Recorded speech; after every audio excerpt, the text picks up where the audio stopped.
Prahlad Maharaj was asked by his father, what's the best thing that you've learned in school? Should I ask for a volunteer or should I say? What was his reply? Those who have accepted a material body, dehinam,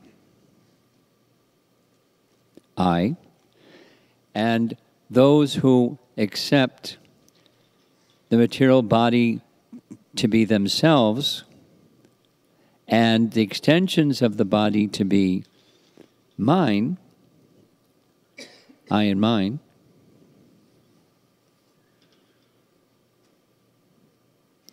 asat grahat. Remember that one? Asat grahat. Samud vigna diyam. Their intelligence is filled with anxieties.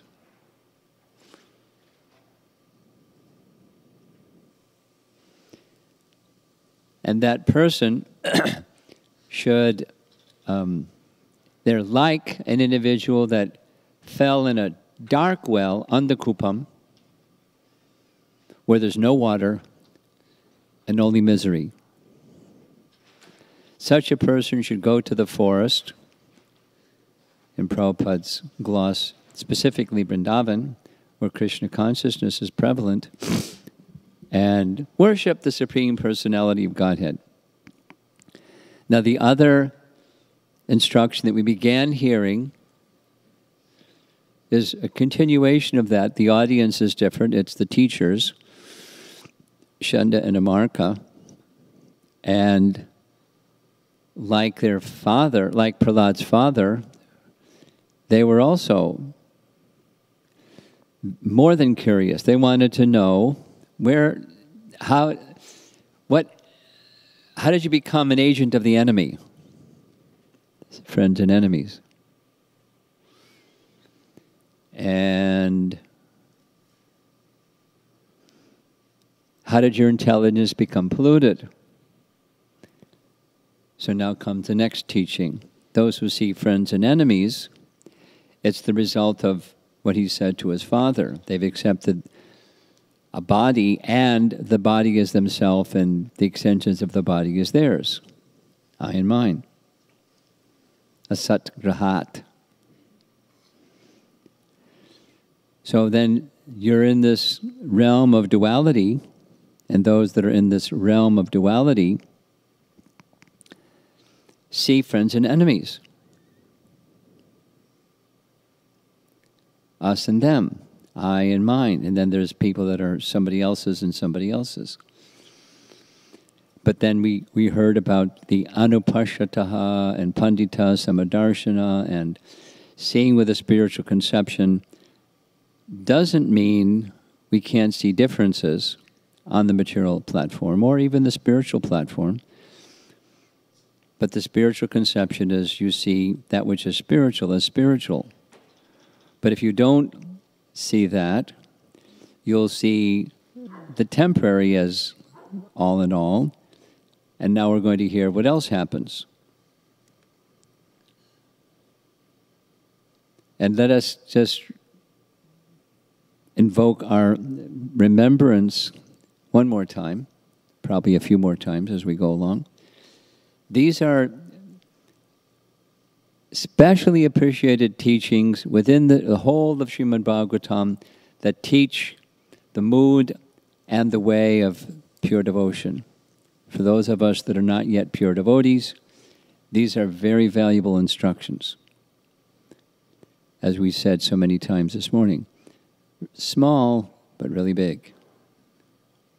So it needs to go in, not just we give the answer on a quiz question and we get an A in our exam, but we really don't live our life that way. So it's how to live your life and how to become a pure devotee. And so he's saying these things very directly to those who are calling Vishnu an enemy. And then by inference, he's also an enemy because he's a devotee of Vishnu. They're not yet saying you're the enemy, but Vishnu is the enemy. And those that see friends and enemies see souls on the friend and enemy platform too.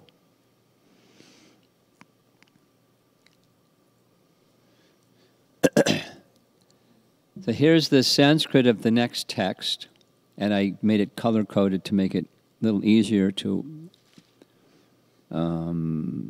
take apart. This swapara iti, just leaving out the iti part, swapara, and the word for word is, this is my business and somebody else has their business. That's how Prabhupada is given in what he's given in the word for word. In the verse, it's thinking of in terms of enemy and friend. Because I and mine is my business, your business, you're my friend, you're not my friend. You're my friend if you help me with my business. Just like this definition that we're asked about how do you break down friend and enemy? Somebody that interferes with my sense gratification, that's an enemy. Somebody interferes with my happiness, that's an enemy. Somebody that interferes with my business, that's an enemy. And you have bigger enemies and smaller enemies and medium enemies, and it can even be a family member. It's like an enemy because you're interfering with my sense gratification. What's my happiness? Mine. Asat grahat. Connecting back to that first teaching. Then Atma, abudhir. Here's this word buddhi again, and buddhi and abudhi. So abudhi is without intelligence, or Prabhupada's translation, unable to ascertain Atma. So he's translated it as super soul. It could be the individual soul. You can't see the individual soul. You can't see the super soul when your intelligence is in this friends and enemy position. When you're in duality, you can't see spirit. That which is spirit, you see otherwise. You see scripture otherwise. You see the deity otherwise. You see the holy name otherwise. You see souls otherwise. You see that which is in this world that's spiritual as material. Duality. By default. Just this one little thing. Get a material body and identify with it. We all got one. And we're all, to different degrees, identifying with it. That's, so it's how to go from the contaminated to the pure state. He's giving teachings for us by teaching Chandandamarka in this case. And then this other line that's in a light blue color, Muyanti, bewildered. Right in the first verse, Muyanti Atsurayaha. Even the demigods, first verse of the Bhagavatam, even the demigods are bewildered. It's right in this verse too. Even Lord Brahma can be bewildered. But bewildered about following the principles of devotional service. Muyanti Yat Vartmani Veda Vadino. Veda Vadino. Veda Vada or Veda Vit. They can't discern what devotional service really is. Muyanti. They don't understand devotional service. They don't understand Atma. They don't understand Paramatma. Theirs is the world of duality. Now, the final little translation is that Prahlad is not seeing like that, and that is because of the mercy of the Supreme Personality of Godhead, which he acquired through the mercy of Narada. Hint, that's how we can acquire. Going beyond this duality business, material existence, material consciousness business. By mercy, properly received. Same thing as we discussed this morning. So here's the translation of text 13. Persons who always think in terms of enemy and friend are unable to ascertain the super soul within themselves. Not to speak of them, even such exalted persons as Lord Brahma, who are fully conversant in the Vedic literature, are sometimes bewildered in following the principles of devotional service. So, my dear devotees, if Brahma can be sometimes bewildered, what to speak of us? And the problem is not outside of us.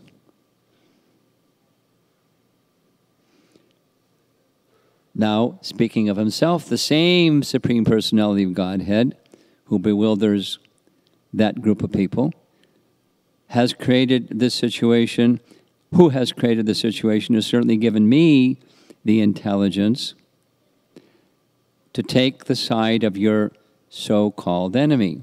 So they wanted to know, where are you getting this? From the same place you're getting yours. Same answer he gave to his father. How are you getting your power? Same place you are, Dad. Vishnu. He's saying the same thing. Where are you getting? From Supreme Personality of Godhead. Now, he doesn't say Narada gave that benediction, but that's the source. Prabhupada's explanation in the purport is very sweet. My dear teachers, you wrongly think that Lord Vishnu is your enemy, but because he is favorable toward me, I understand that he is the friend of everyone, including you. You may think that I have taken the side of your enemy, but factually, he has bestowed a great favor upon me. So, if that's the friend and enemy consciousness, you've got this polluted consciousness, you've got this polluted conception, you've been spoiled.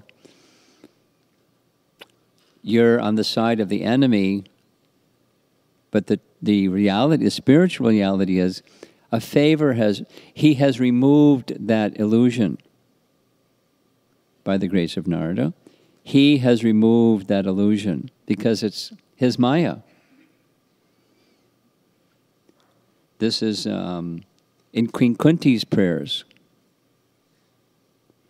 When Devahuti to Kardama Muni. Devahuti to Kapila Dev. There we go. Devahuti to Kapila Dev. I'm in illusion.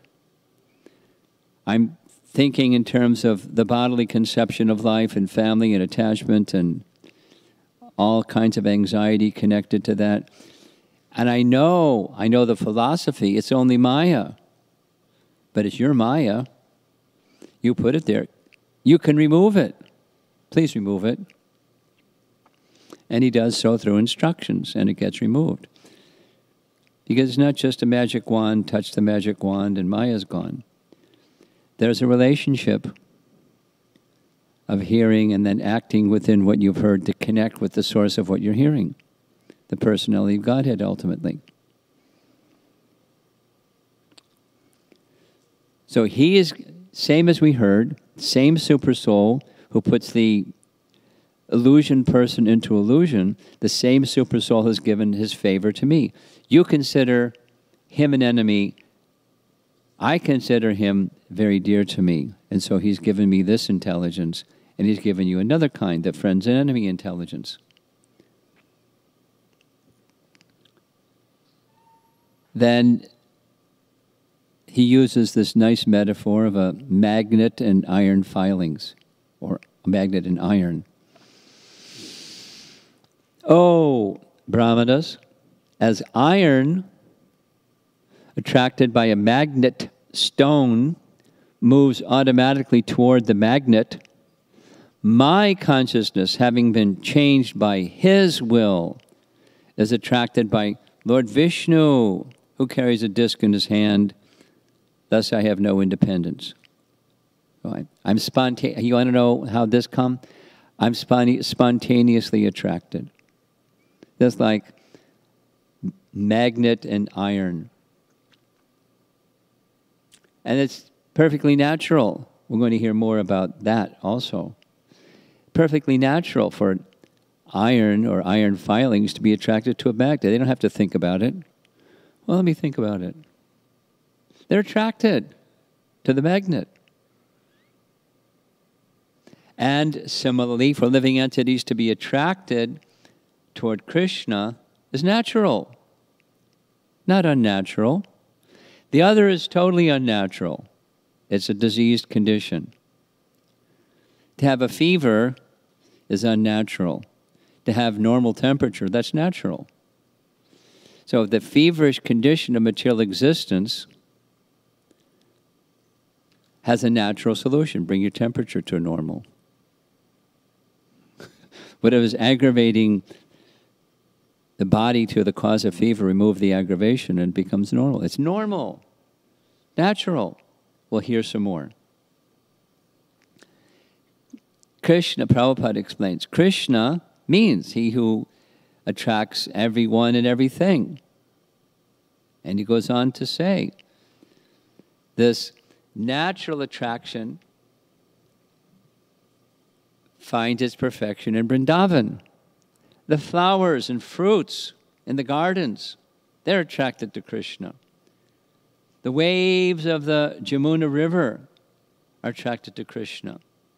And the land, the sky, the trees, plants, animals, everything attracted by Krishna. And then we have the duality position, where people don't have to get trained up to be attracted to sense gratification or that which seems to be able to purchase sense gratification. It's just part of the eye and mind program. We're getting like a little anatomy class. Anatomy of material consciousness. Just contrary to the affairs of Vrindavan is the material world, where no one is attracted by Krishna and everyone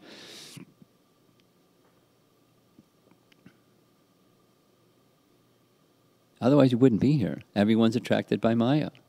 And what does Maya mean? Illusion. And we're attracted by illusion.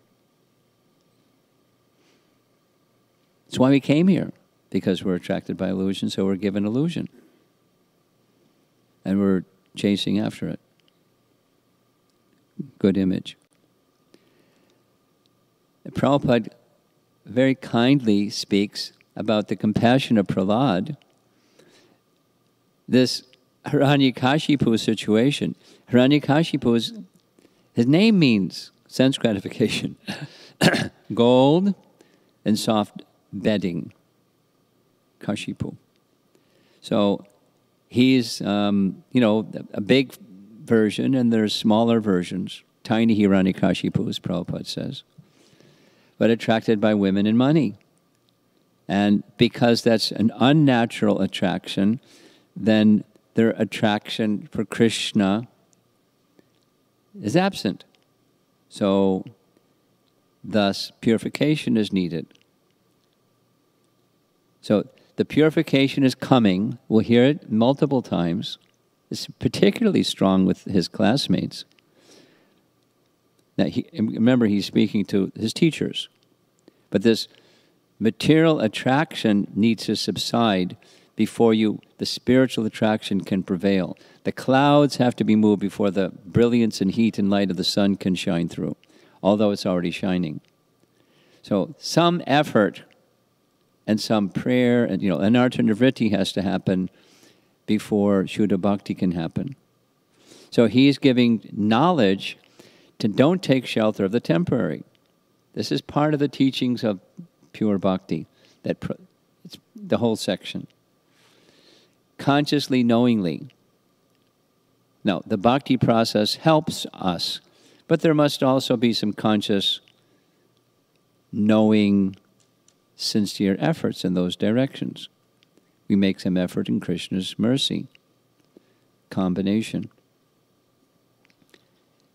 Then Prabhupada speaks of the ultimate purification purification of Hiranyakashipu from money and women, and the ultimate purification is becoming free from all material contamination and all material designations. And then attraction to Krishna becomes stronger, stronger, stronger. We're not there yet, but the aspiration is important. The bhakti process, it does both at once. The material attraction is cleansed.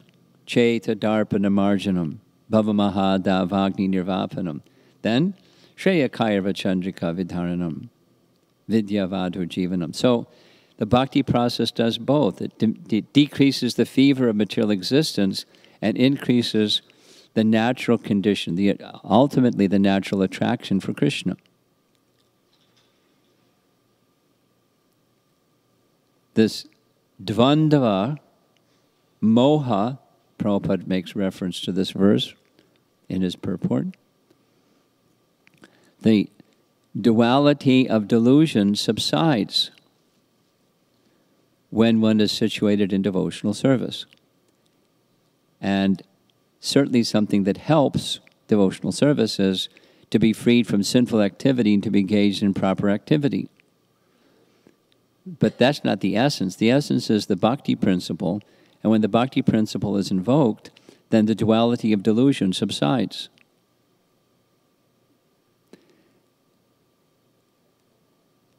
See, he's teaching to become fully Krishna conscious. And how does one become fully Krishna conscious? We have contaminations. Contaminations need to be cleansed. Anyabhilashata shunyam. Abhilas means desire. Anya abhilas means other desires. In shunya, we know what that means.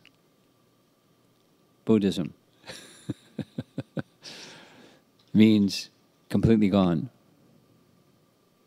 Zero. Zip. Gone. Anya abhilash shunya. It's not at once, it's gradual.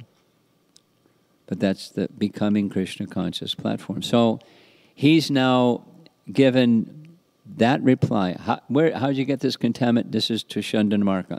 This is teaching number 2. And we're going to quickly touch on teaching number 3. He again goes back to Hiranyakashipu.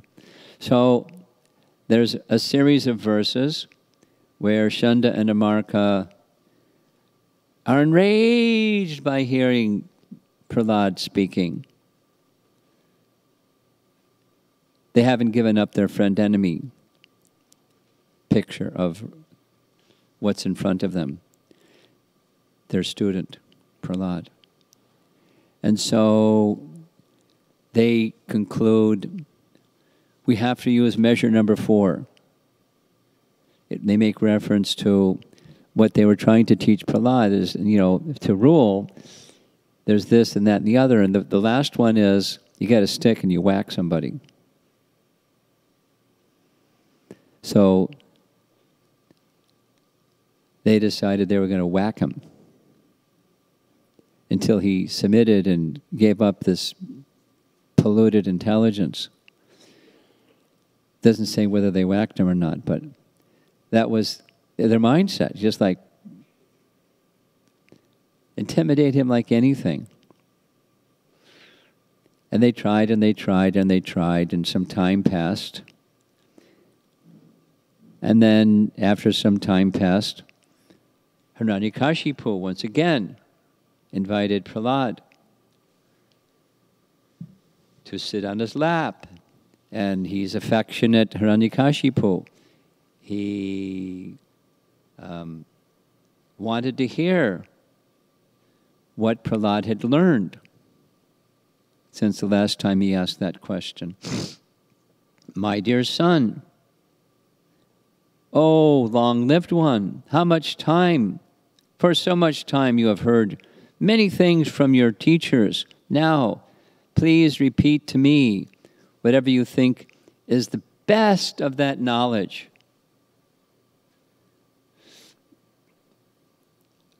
Hiranyakashipu shouldn't have asked this question, because he gets an answer, he flips. Of course, Prahlad, having heard from Narada within the womb, is thinking of Narada's wonderful instructions, which he fully embraces. And so he repeats what he heard from Narada Muni, his spiritual master. And he recites the processes of bhakti. Shravanam Kirtanam Vishnu Smaranam Padasevanam Archanam Bandhanam Dasyam Sakyam Atma Nivedanam. That's the best thing I've learned. Devotional service to Vishnu, who Prahlad knows very well. His father thinks Vishnu is the enemy. The best thing he knows is devotional service to Vishnu is the best thing he knows. He knows it's going to irritate Dad. But he doesn't hesitate to say it. Consequences included. Now, hearing and chanting about the transcendental holy name, form, qualities, paraphernalia, and pastimes of Lord Vishnu, remembering them, serving the lotus feet of the Lord, offering the Lord respectful worship, with 16 types of paraphernalia, offering prayers to the Lord, becoming a servant, considering the Lord one's best friend, and surrendering everything unto Him. In other words, serving Him with body, mind, and words. These 9 processes are accepted as pure devotional service when it was dedicated his life to the service of Krishna. Through these 9 methods should be understood to be the most learned person, for he has acquired complete knowledge. And, of course, it's one of the longest purports in the Bhagavatam, because the 9 processes of bhakti are detailed. But Prabhupada summarizes, a pure devotee is interested in devotional service only, not in material affairs. Doesn't mean they don't do things that are of this world, but their interest is how to connect that thing that I do in this world with service to Krishna. Nothing separate. Everything connected. To execute devotional service, one should always engage in hearing and chanting about Krishna or Lord Vishnu. This is the symptom of pure devotional service. I'm sure most of you, if not all of you, recognize this is Bilvamangala Thakur reciting songs about Krishna. And who is attracted? Krishna. He would sit with a nice smile, such a nice smile, appreciating the bhakti of Bilvamangala Thakur.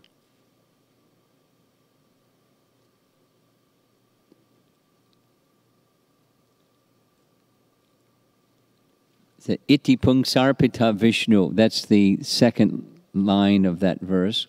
The word pungsa means all living entities.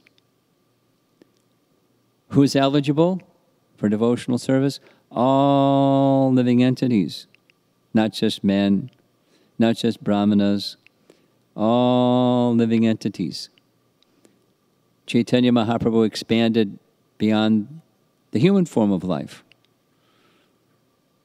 And to a small extent, we can do that too. I was visiting a home one time during winter, and I noticed right outside their window, because it was snow everywhere, there were footprints of squirrels. And I asked, "What's this?" Said, "Oh, every day when we make our offering to our deity, we put some almonds and some nuts that are offered to the deity just outside the door on the balcony. And they said, you can set your clock to the exact time the squirrels come to take their morning breakfast. Right on time. And so I watched, and sure enough, really regulated squirrels. Connected with deity worship. And it was Krishna Prasadam. So that's one of the duties of householders. Not just to feed squirrels, but to consider whatever gift Krishna has given, how can it be shared with others?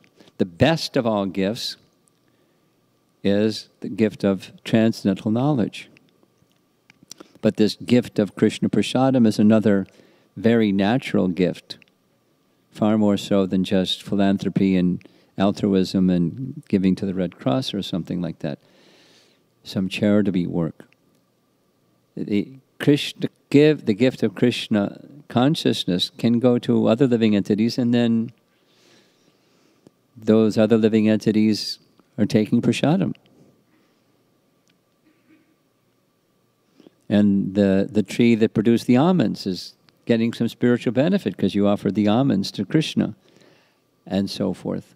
The human form of life can do those things, and others that aren't in the human form of life can get spiritual benefit if the human form of life is engaged properly. So the gift of transcendental knowledge is really important. Now, receiving the gift properly is also really important. We've been given it, we received it to some degree, and how completely have received that knowledge is really important, because then we're more capable of giving it unrestrictedly, transparently, and so forth.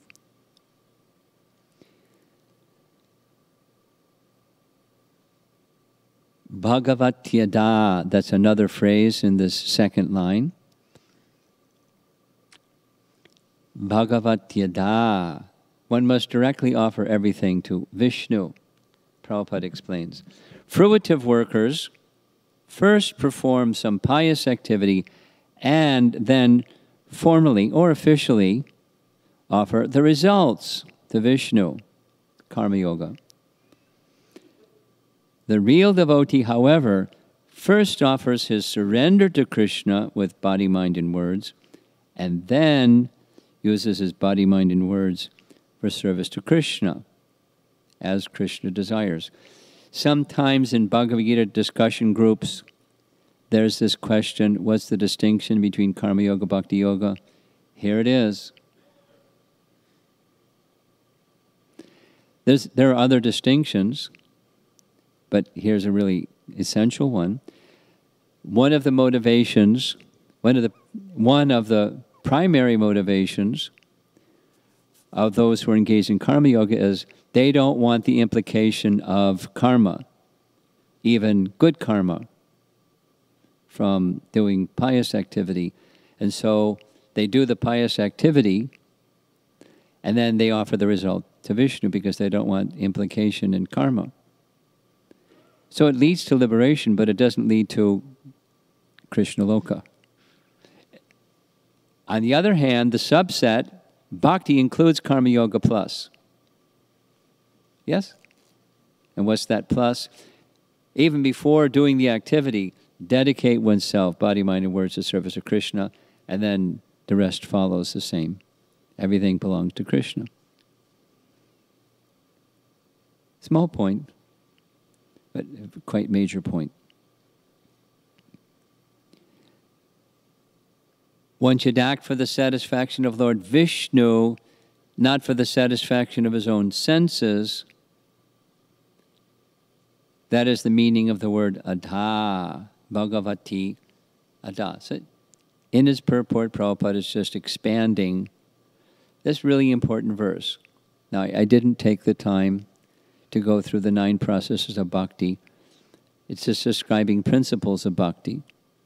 Bhagavati adha. For the satisfaction of Vishnu or Krishna directly. Now, directly doesn't mean we bypass the spiritual master or disciplic succession. We just go to Krishna directly. It means rather than this indirect method like Karma Yoga. That's what it means. Krishna is to be pleased. And emphasizing this in Gopal, Tapani Upanishad, the definition of bhakti is the same thing. Rupa Goswami expresses it. It's exclusive. Bhakti is exclusive. Krishna only. Not Hinduism.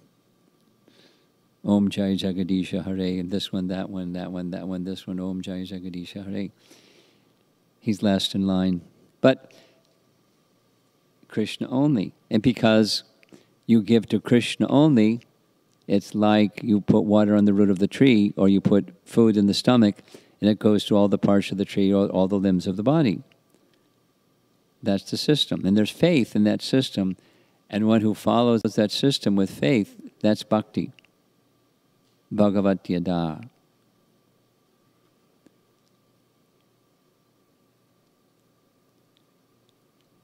If a devotee performs only one of these 9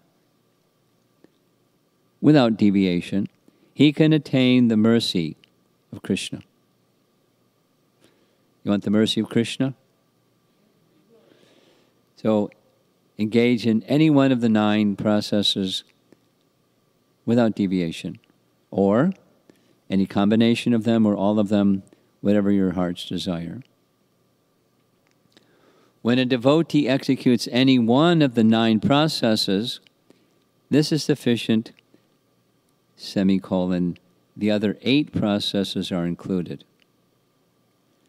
Now, combine different of the 9, that's very nice. One supports the other. And of all of them, this hearing and chanting most important. In Jiva Goswami's Bhakti Sandarbha, he emphasizes chanting. It's like a whole long section, important section, because this is the teaching of Chaitanya Mahaprabhu through Srimad Bhagavatam. But when you're chanting, you're hearing. And if you're doing deity worship, you should be chanting as part of deity worship. And you're doing praying, there should be hearing and chanting, because then that precedes the prayer, etc. So he goes through this really elaborate explanation with scriptural references and says the essence is chanting. Similar discussion in Chaitanya Charitamrita.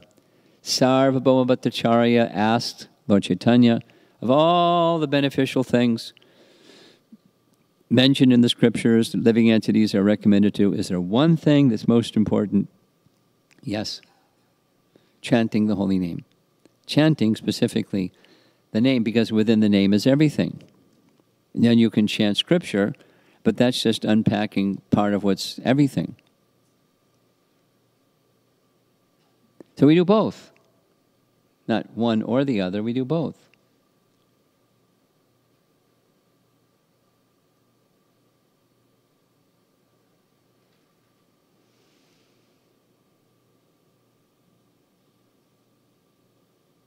End. So that concludes, depending on how our question and answer session goes, that concludes the third instruction section. So the third one is, what's the best thing? It's devotional service, 9 processes. The one prior to that, how did you learn all of this? How did your consciousness get contaminated? Who's the enemy that polluted you?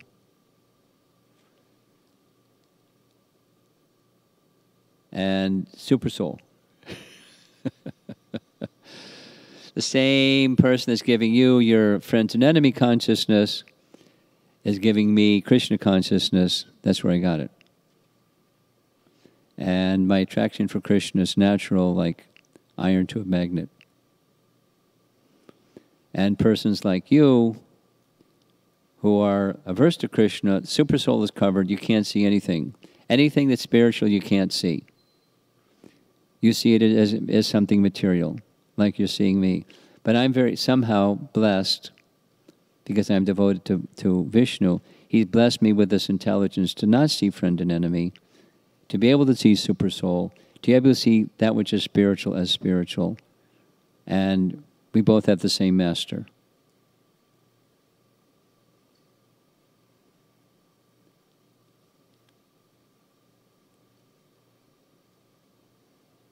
He's actually your best friend, although you see him as enemy, Vishnu.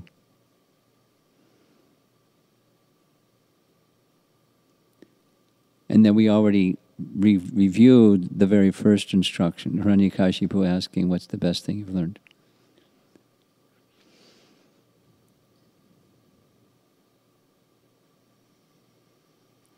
So let's see if there's any discussion.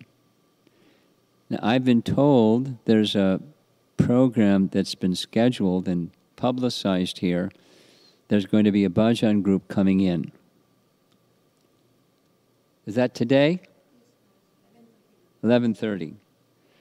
So we have some time before the bhajan group comes. Have a half an hour. And if there's no questions, I'll go on to the next section.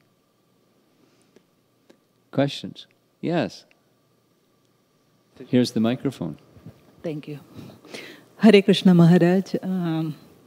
I really like the word you told, how Hiranyakashipu was unnaturally unattracted to Krishna. So here if you see, like, compare Prahlad and Hiranyakashipu, so the main difference you see is Narada Maharshi's mercy upon Prahlad. That is the main cause of Prahlad's bhakti towards Krishna. Okay, but that part I understand that it goes very well with the Edarchaya, like the sweetful will of the pure devotees of the Lord to bestow bhakti upon Jiva. But at the same time, when we told the verse from 728 Bhagavad Gita, it says the Jivas who acted piously in the previous lives get bhakti. How we understand that?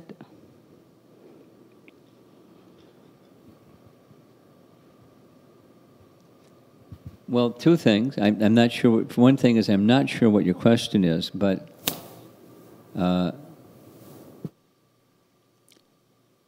Narada was the agent of bhakti, or the deliverer of bhakti for Prahlad, and now Prahlad is carrying bhakti, and he could be the agent for changing the heart of anyone, Nrsingadeva or anyone, any jiva. So the opportunity is the same. One pure devotee, another pure devotee, one of the 12 Mahajans and another one of the 12 Mahajans. It's not like ordinary run-of-the-mill devotee or something. They're very, very specially qualified. So he has that capacity. He has the capacity to do that with his classmates, and they become devotees. But they're born sons of demons, so that's not like high birth because of lots of piety and no impiety. They took that birth because of the opposite. So bhakti has the power of overcoming those. Now, if I've understood your question correctly, this yesham twantagatam papam, that verse, it can there's the elevator method and the staircase method. Like Jagai and Madhai. You're familiar, right? Sinful. Vrindavan Das Thakur goes on and on and on about all their sinful activities and no mountains, nothing they didn't do, and horrible. Very, very sinful. And pious activities, So that precondition isn't met, which I think is what your question is. But because of the mercy of Lord Nityananda, and then in turn the mercy of Lord Chaitanya, It was instant turnaround. And within the prayers of Prahlad, and we'll find it again in chapter 10, no material pre-qualification, which sounds like contradicting 720 Bhagavad Gita. But bhakti has the process to change all that. Or let's take another example, Prabhupada coming to the West. And he said, these young Western boys and girls, their lives were simply made up of sinful activity. And now they've given it up. How is that possible? Because now they have a higher taste. And how they get that? Well, the higher taste didn't come like with Jagai Madhai. It came more gradually, but it came by the same principle from a proper source. Prabhupada's as an instrument in one case, and Lord Nityananda and Lord Chaitanya in the other case. But it's descending mercy. And it still requires saying yes. It's not like you get cleansed and you don't have to say yes. The power of bhakti has that power to immediately, at once, create that piety, no impiety situation. It's a free will choice. The opportunity is there through the bhakti process. And all one has to do is say yes, instead of no, or maybe, or whatever else one might say. Well, 5%.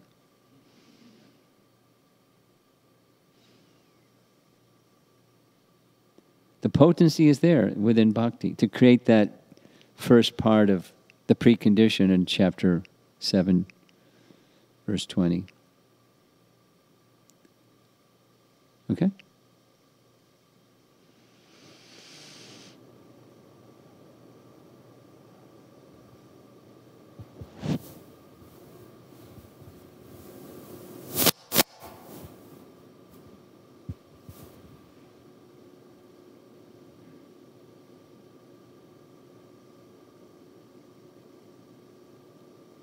Okay, should I move on to the next section?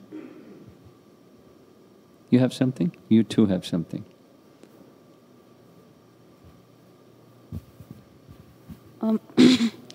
Hare Krishna Maharaj. One of the principles that Prahlad Maharaj emphasizes is to not see people in terms of friend and enemy, and see everybody as a devotee of Lord Krishna, as a servant of Lord Krishna. Yeah. How do we still uphold that principle when it comes to people that are narcissists, that are abusive, that try to harm others in whatever way possible, and especially when it comes to those that commit horrific acts of violence? How do we still uphold that principle that everybody is the servant of Lord Krishna? Okay. It's right in Ishopanishad, stated really briefly. They're serving unfavorably. Supposing there's a mother and father, and they have a number of children, and one child amongst the many children is naughty. Still their child. So see them as children of Krishna, even the ones that do harmful things to other people. They're meant for favorable service to Krishna, and they're serving unfavorably. Now there's causes for their serving unfavorably, and you can list what those causes are, but they're reaping the fruit of their past free will choices, and therefore they're acting unfavorably as the consequence of previous free will choices. And they're in the moment making choices they don't have to make.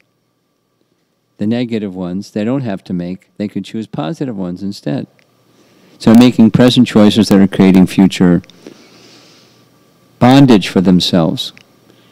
But the soul is independent of those choices. Karma. but their service is unfavorable, quite in reference to what you're saying, quite unfavorable. You could go stronger and unacceptable. You can go further and say, criminal.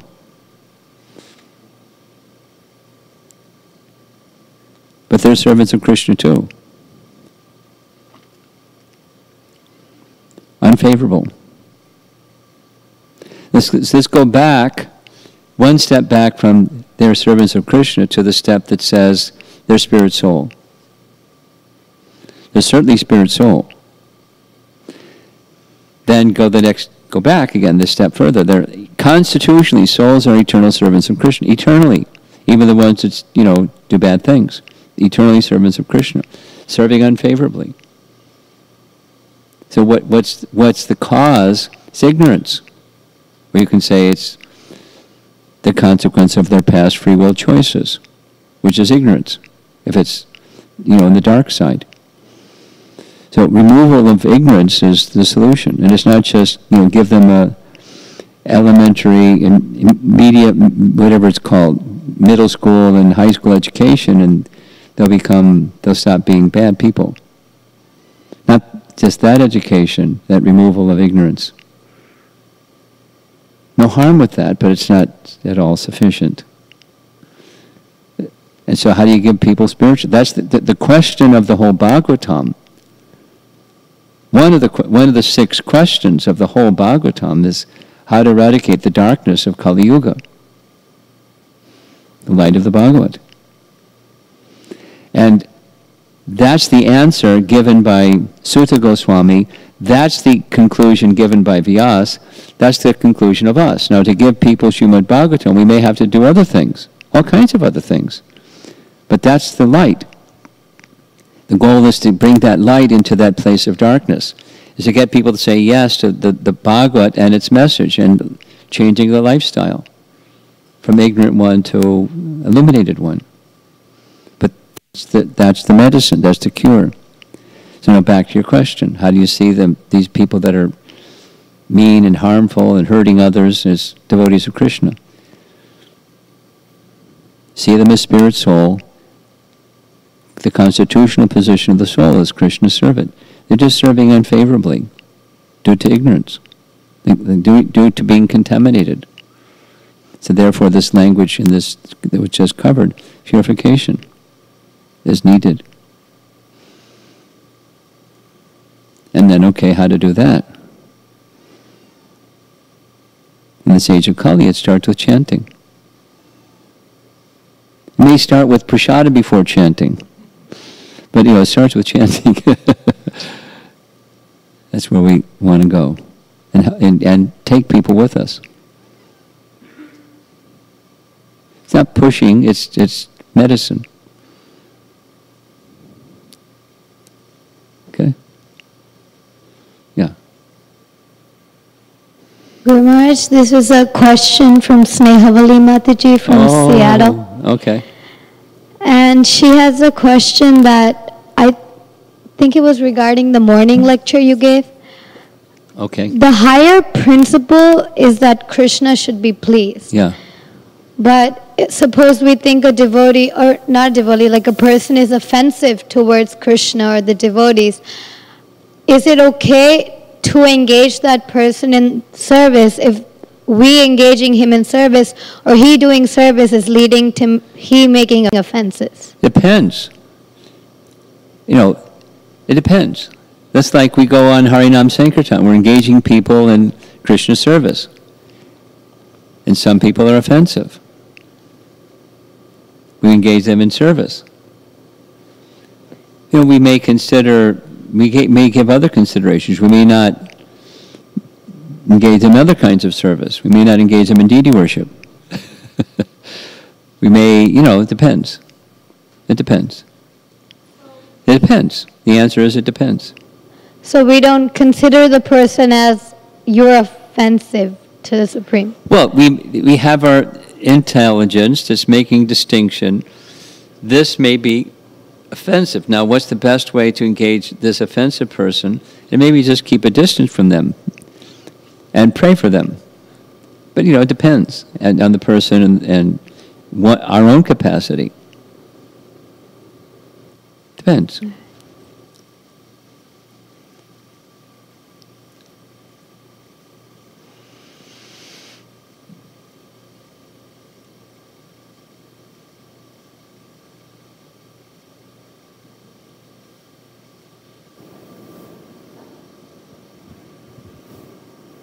Now we have 15 minutes, and I guess we could end early, or I could launch into the next section. Or just have kirtan.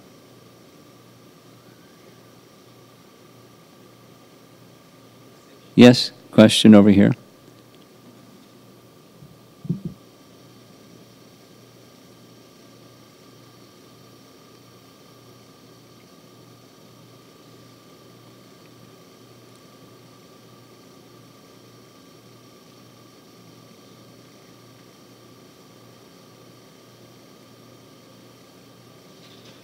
Just speak right in. Just, you got it.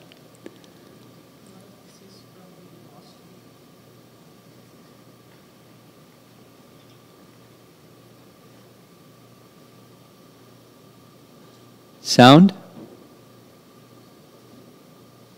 Here comes mic number 2. Is it good? Can we have mic number 2? Ah.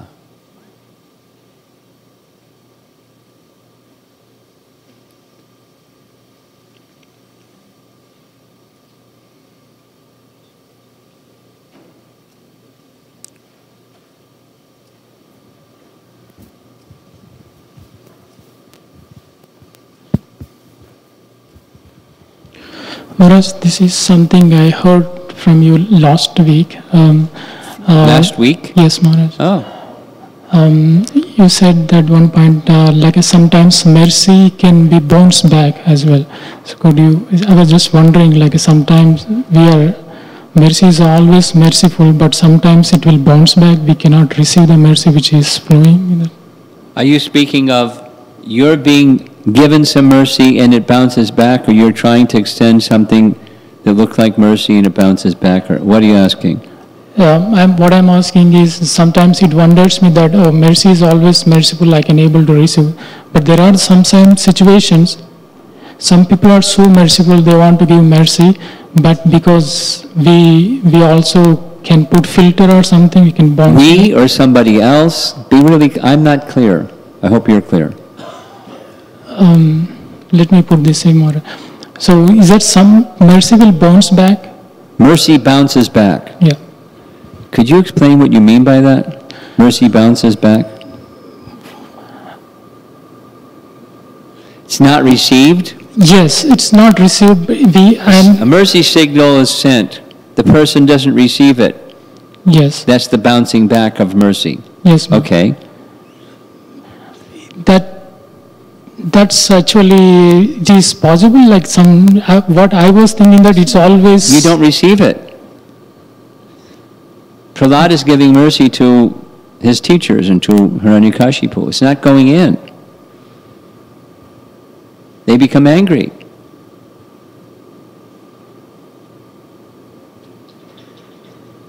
Does that answer your question? Yes, Maharaj. Okay.